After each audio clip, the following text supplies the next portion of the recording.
Yesterday, the United Nations voted on a resolution declaring the transatlantic slave trade the gravest crime against humanity. 123 countries voted yes. The entire African continent, South America, Asia, the Caribbean, 123 nations looked at 400 years of kidnapping, chains, rape, murder, forced labor, and the destruction of entire civilizations and said, yes, that was the worst thing humanity has ever done to itself. 3 countries voted no. Argentina, Israel, and of course, the US. 3. Out of 193 nations on this planet, 3 of them couldn't bring themselves to say that stealing 13 million human beings from their homes, packing them into ships like cargo, working them to death, raping their women, selling their children, and building the wealthiest nation in human history on their broken backs was the worst crime in human history. Oh, and the excuse from the United States, their ambassador said, and I need you to hear this exactly, that America does not recognize a legal right to reparations for historical wrongdoings that were not illegal under international law at the time they occurred. Slavery wasn't illegal at the time. That's the defense. We didn't break any laws because there were no laws protecting you. You weren't people yet, so technically we did nothing wrong. That's the country you live in. That's the country I live in. That's the love it has for you in 2026. And all I need to talk about the company we kept in that vote, because that says everything. That says everything. Let's look at Israel, the nation that has spent decades telling the world that any criticism of its government is antisemitism, that any questioning of its policies is hate speech, that anyone who challenges its actions is a bigot.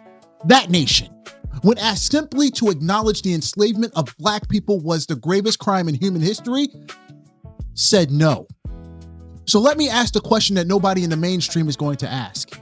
If Israel can vote against acknowledging the suffering of Black people on the world stage, can we call that anti-Black? Can we apply the same standard they apply to anyone who criticizes them? Because if criticism of Israel is automatically anti-Semitism, then Israel voting against acknowledging slavery is automatically anti-Black and racist. You don't get to have it one way. The standard has to be the standard. Oh, in Argentina. Yeah, I've been there recently. Beautiful country and deeply structurally racist against Black people and indigenous people. A country that likes to pretend it doesn't have a race problem because it doesn't have a large visible Black population, because they erased it. Through policy, through assimilation, through historical whitewashing, Argentina voting no is not surprising. It's consistent. Oh, and America. We're the country that built its entire economy on slave labor and then told the descendants of that labor to be grateful they're here.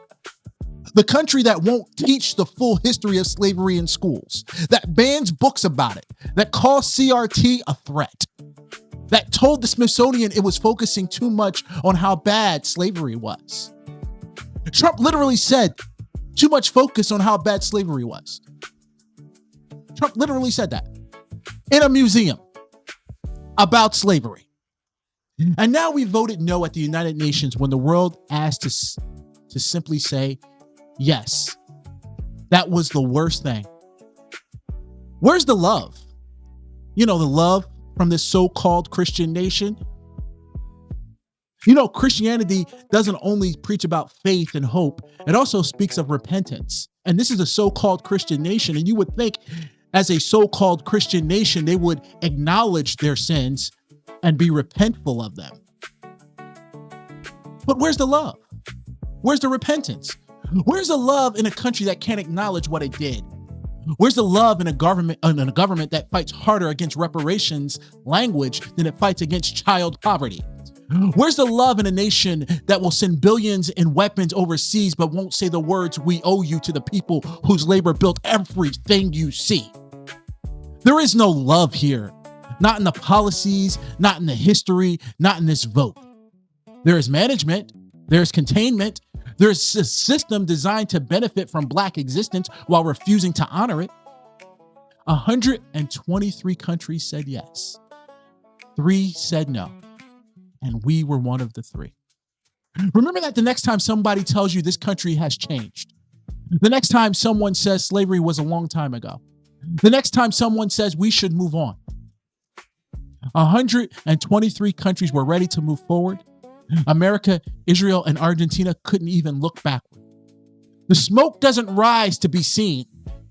It rises because there's a fire underneath. And yesterday at the United Nations, the whole world saw the fire, and 3 countries pretended it wasn't burning.